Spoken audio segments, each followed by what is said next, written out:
Hi, all you global flows junkies. We're going to talk today about the global flows of people, money, finances, goods, and ideas. So today, again, we're going to focus on China, which is, where I like to focus sometimes, most of the time. Hope you all are doing well. Let's get into a few articles here. All right. The first section is about the Chang'e, I think that's how you pronounce it, Chang'e 6-moon probe launches as space race with U.S. heats up. All right, so China's doing something quite different than what has been done before. Unprecedented space mission blasts off to the far side of the moon to collect samples. So they're literally going to the dark side of the moon. Chang'e's 6th mission advances China's lunar ambitions. The first mission to retrieve samples from the moon's far side, aiming for astronaut moon landings by 2030. So this is like an international effort, and China is the head country in charge. And I guess, this is kind of rivaling the U.S. for leadership when it comes to space exploration and moon landing.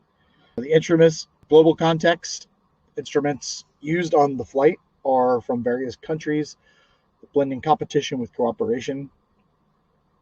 And China and their space race are on the rise. We will keep an eye on that.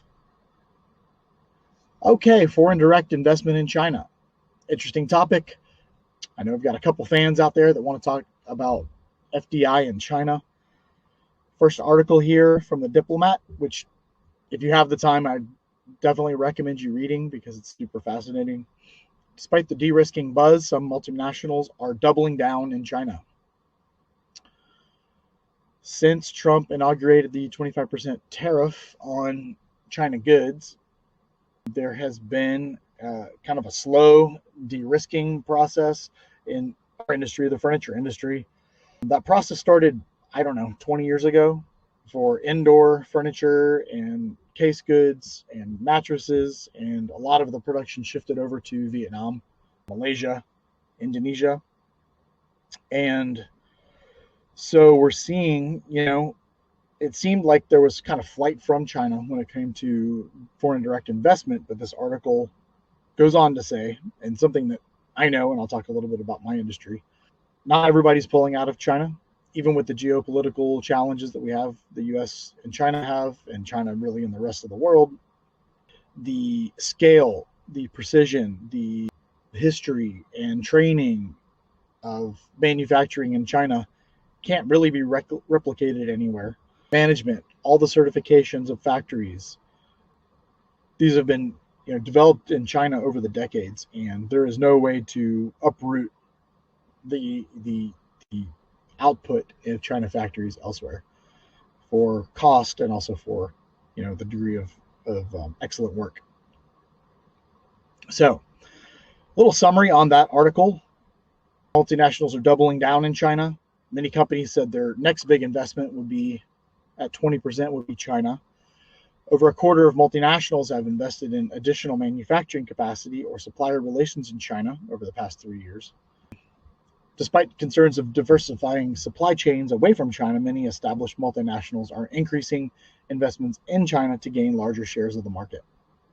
So the trend was for companies to de-risk from China and move into other Southeast Asia countries.